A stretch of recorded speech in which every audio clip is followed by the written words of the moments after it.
Reddit. What is the most fricked up way you got back at someone that wronged you? Throwaways encouraged.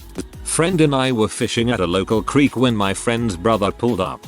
Being the dong he normally was, he started throwing rocks in the creek to scare the fish, and then he threw my friend's bike in the creek. We were 13 at the time. My friend was crying and I felt so bad. I jumped into the creek and got his bike out. Told him we would get his brother back. About a month later we were fishing again and it was the dead of summer. I told my friend today is the day we get his brother back. Caught a 2-3-pound carp. Threw it up on the side of the bank and left it there until we were done fishing.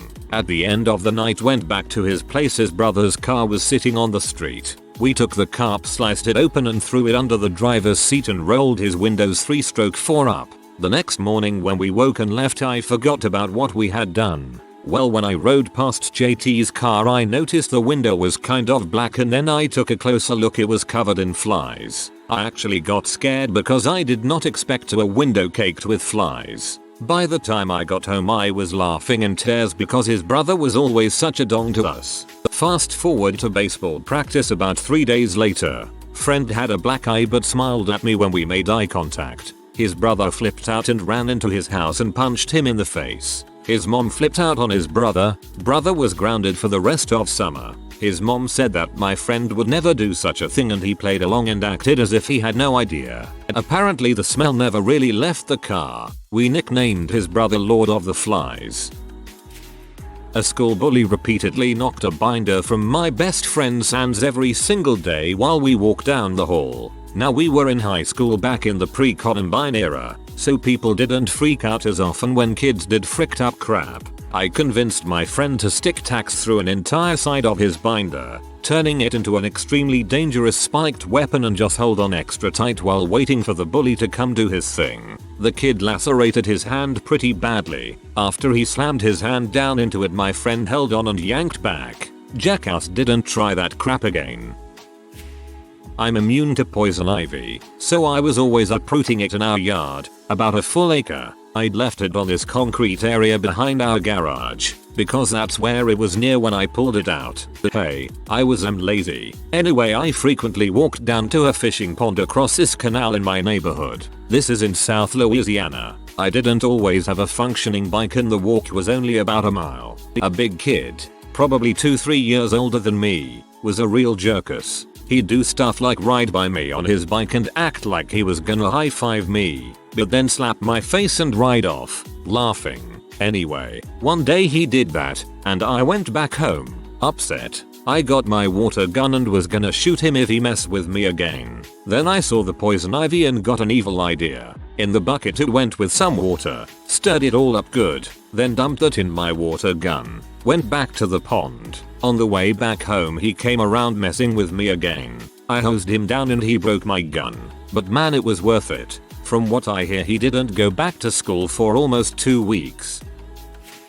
Not me, my brother. When my younger brother was about 3, my father had to look after him for the day. The plan was that he, after asking his boss, would take him into work for the day. It was office work, and he was friendly with his boss, so my mum assumed it was no big deal. My father, however, didn't want a toddler distracting him all day, so he left him in the car with the radio on and a carton of apple juice. This is written so it wouldn't overheat, but either way he was being an ass. At the end of the day he returned back to his car to drive home, expecting a sleeping toddler who wouldn't tell his mother a thing. Instead, upon his return, he found his son jumping up and down on the front seat to the radio on full blast, naked and laughing, slipping around and covered in crap. He had soiled himself, removed his nappy, his fecal matter everywhere. Crap was smeared all over the driver's seat, the windscreen, the steering wheel, the sat-nav, the driver's window, even hand printed on the ceiling. Our dad didn't even know that toddlers could even produce this vast amount of turd. The only car seat that was completely untouched was his own. TLDR. My 3-year brother was abandoned in a car for 8 hours. Later found smearing his own brand revenge paint all over my father's beloved BMW. Serves the father goddamn right. He's lucky he only had a car full of crap and not a smashed window and a child in the custody of CPS. I moved around a lot as a kid. Dad in the army, parents divorced. Not staying in one place made long-term friendships impossible. But my situation attracted bullies like flies. I moved to a new school. A bully picked up my scent instantly, tripping and shoving, making fun of my clothes. Nothing too terrible, but I was already unhappy, so I felt miserable anyway. One school day, I asked to use the restroom. I passed by said bully on the way into the bathroom. He actually didn't do anything to me this time. When I entered the restroom, someone was in the only stall, crapping on the floor. I walked out of the bathroom, disgusted, ready to tell on them. I was 7 at the time.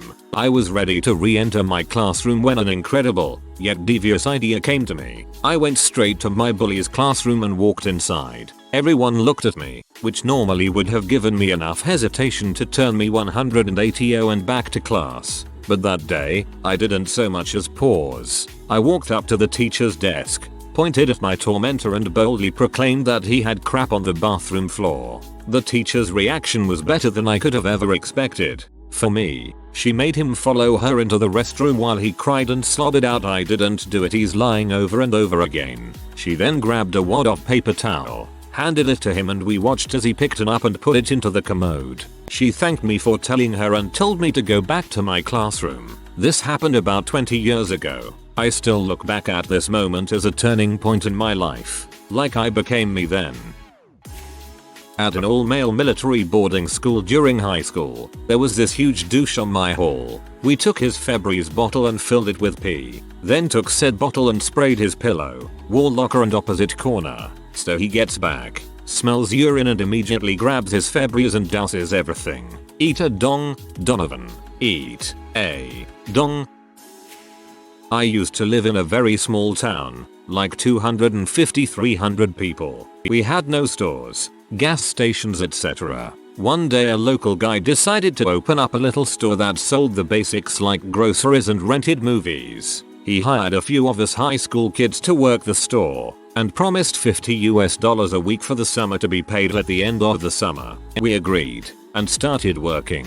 We gave up a summer stocking shelves, cleaning the bathroom, lawn care and whatever else. Well, the end of the summer comes around. It's our last day of work, and he comes by with our paychecks. $50 for each of us for the whole summer. Needless to say, we weren't too happy, but his words were, "What the frick are you gonna do about it? Drop the key off at my house since you won't need it anymore." We came up with a plan to pay this douchebag back. Before locking up the store for the last time, we left a window unlocked. We dropped the key off at the house. Around midnight, we were back at the store, grabbed as much as we could: cigarettes, money from the register, candy, probably about $1,000 worth of crap, locked the window, then left through the emergency exit that had no alarm. There were also no cameras of any kind. Next day there were cops there. He accused all of us of doing it, but had no proof. He ended up having to shut down the store a few months later because the town heard how he didn't pay us and stopped doing business there. I don't feel bad. Sucker deserved it. Figures it's about a crime I committed 15 years ago. Till there are people so dumb they'll rip off teenagers, add insult to injury, and then ask for their key back. When my brother and I were kids, we used to play in our front yard all the time. Once, we were playing baseball and our ball rolled down the hill into our neighbor's backyard. Anyway, my brother and I went inside to find another ball to play with. In those 5 minutes, he walked up the hill and pounded on our front door. My mom answered and he flew into a rage at her, screaming about the goddamn kids ruining his lawn. My mom tried to calm him down, but he put back his fist as if he was going to punch her. When my mom flinched, he started to laugh and spit on our doorstep. My brother and I saw everything and declared covert war. We were smart. We waited until he wouldn't be too suspicious. To this day, we haven't been caught, because everything could have just happened naturally. We didn't do everything at once, but rather over the course of many years. Here is a rough list of all the things I remember doing. Poured female deodorant into his cars and house's AC intake vents to perfume his air with an unholy stench. saved up all shards of sharp glass, nails, etc. and would scatter them on the ends of his driveway. Bought high-strength concentrated weed killer and would apply it liberally to his prized shrubs flowers. Found his car in public parking lots and threw bologna on it to ruin the paint job. No clue if this one actually worked though. Collected roadkill and assorted dead critters we found. We had cats and would throw them under the tarp that covered his pool. Waited until they went on vacation and put sugar all over their doors and windowsills and hope that bugs would get into the house and nest. I still don't feel guilty. The guy was a huge prick. Still is a huge prick, actually. I worked at a place during college that served sandwiches and coffee. It was a cool place. A lot of people hung out there and I liked everyone I worked with, but my boss was the biggest butthole in the world. One week on payday he got all the employees together and told us that we wouldn't be getting paid that week and we would have to wait until next week. We were fine with that, but when the next payday rolled around he didn't have the money. This went on for about a month. We were all working under the table and he told us that if we quit we would never get any of the money he owed us. We later found out he never planned on paying us. We found out he was blowing his cash on coke and gambling. He stopped showing up to work for like 3 weeks, so it was just the employees running the store. In those 3 weeks we gave away pretty much everything in the store for free. Literally emptied it out. Anyone who came in and ordered something got it for free. We even had a party there one night. Open mic and everything. So he finally shows up and he looks like he has been awake for a week straight. He comes in freaking the frick out, threatens to beat the crap out of us, starts throwing things around. I was in the back and saw that he was double parked outside, so I call the campus towing company that was literally a block away. While he is freaking out at us, one of the employees says, "Hey, your truck is getting towed." He runs outside and watches his Escalade get towed away. We all bounced out the back door and never looked back. When I was 13, I woke up in the middle of the night to a man laying next to me in my small bed, staring right at me. I looked at him all confused and told myself, "Oh, silly, you're having a nightmare." So I smiled at him, closed my eyes and was about to fall back asleep. When he started touching my thigh, two things happened at once. I realized that I was only in my bra and underwear and that I was definitely not having a nightmare. Fear like I've never felt before gripped every inch of my body and I think I stopped breathing.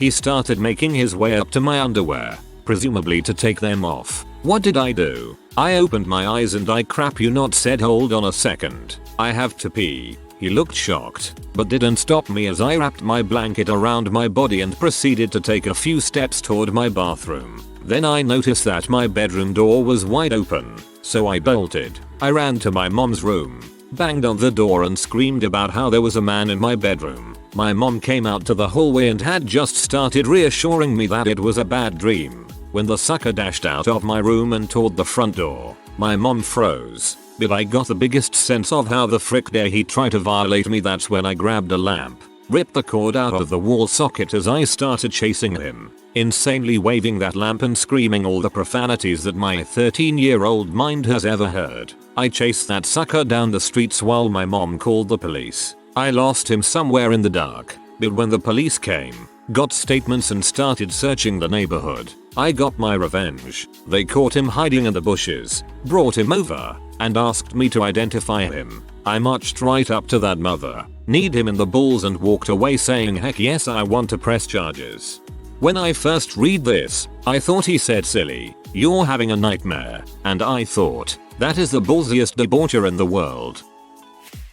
My dad used to live in an apartment building with assigned parking, as in every tenant had a designated space that only they were allowed to park in. Well, my dad would regularly come home to find someone else parked in his spot. He had asked the guy politely several times not to park in his spot and had even talked to the landlords who had done nothing about it. So one day he got home to find the guy parked in his spot again and decided enough was enough. My dad had always worked on cars, ever since he was 13. He had a jack in his trunk and used that to jack the guy's car up off its rear tires. It was a rear-wheel drive car, which meant my dad now had control of the car. Using the jack, he pulled the car across the lot and left it somewhat hidden behind a dumpster.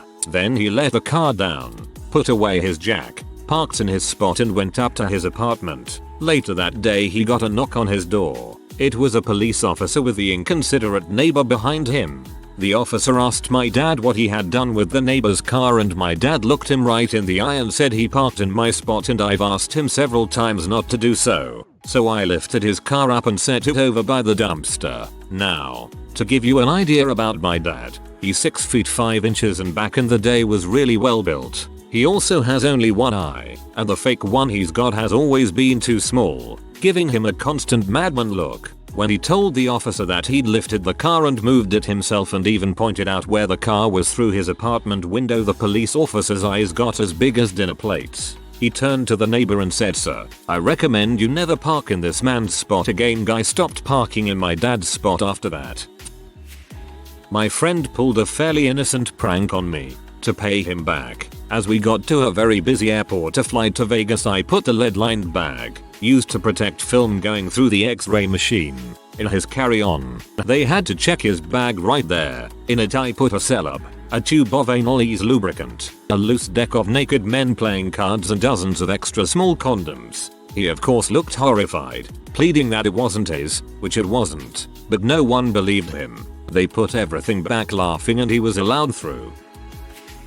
My girlfriend of 3 years that I dated through high school broke up with me my first semester of college. We went to different schools and I later learned she was hooking up with one of her guy friends there. Anyways, when we both were on break, she asked me to bring back all the stuff she had given me. Presents, sweatshirts, cards, etc. So I drive to her house with all the things we've exchanged in the past 3 years. Once I got to her house, I saw that she had invited all her friends over and they were sitting with her along with her parents in the garage. Anyways, I walk up with her crap and exchange. Everyone there had that smirk on their face like they were laughing at me. Anyways, as I give her back her things, I say, "If only I could give back your virginity." The look on her parents' faces was absolutely priceless. And I walked out of that lion's den with the biggest smile on my face.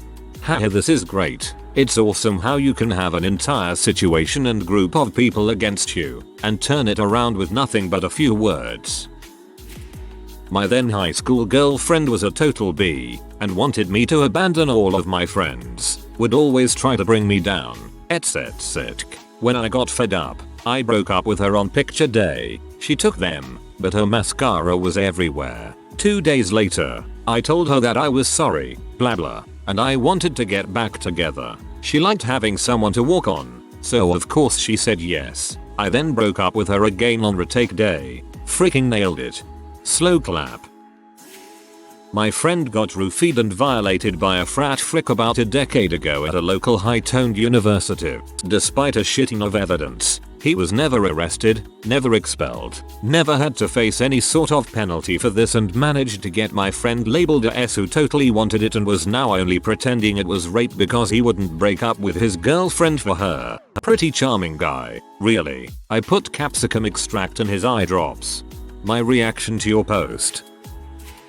So I've definitely come to this way too late for karma, but I decided to share this story, just for any lurkers to enjoy. When I was in first grade, there was this jerk that we'll call Eric who essentially made my life a living heck. He was constantly shoving me down, stealing the ball from me, and would consistently smack me or throw things at me in class when the teacher's back was turned. I often got in trouble for yelling at him or hitting him back. Meanwhile, the sneaky bastard was an angel in her eyes. It's December, and the entire class is excited about 2 things: bring your dad to school day and Christmas. Well, one day in class, our teacher was talking about Christmas and Santa Claus when Eric blurts out, "Santa isn't real. He's just make-believe for babies." The teacher tried to make him be quiet, but the damage was already done.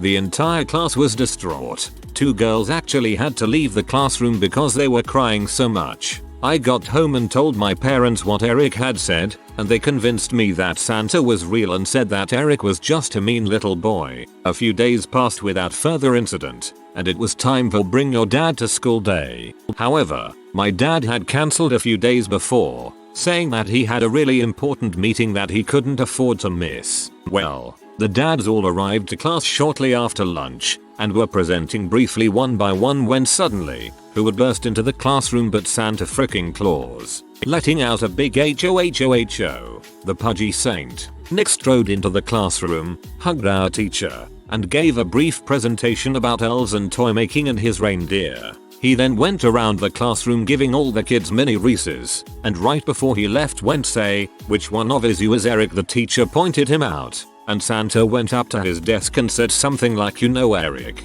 it's not nice to tell people that I'm not real. If you keep being a naughty boy, you'll be getting coal next week." Eric just looked back at him stunned and gave a sheepish nod. Santa then went and stood by the doorway, gave a cheery laugh, and right before he walked out looked me dead in the eyes and winked. I was amazed and ran home telling my parents all about what had happened that day. Eric wasn't as mean after that, and everything in the first grade was gumdrops and ice cream. It wasn't until I was in high school that my mother revealed that the Santa Claus was actually my dad. He had gone so far as to buy an expensive fat suit and mask in order to fool me and everyone else. TLDR. My dad dressed up as Santa Claus and came to my first grade class to tell a bully to act right. If you are new to the channel, you can subscribe. I publish new videos every day. Until then, check another video.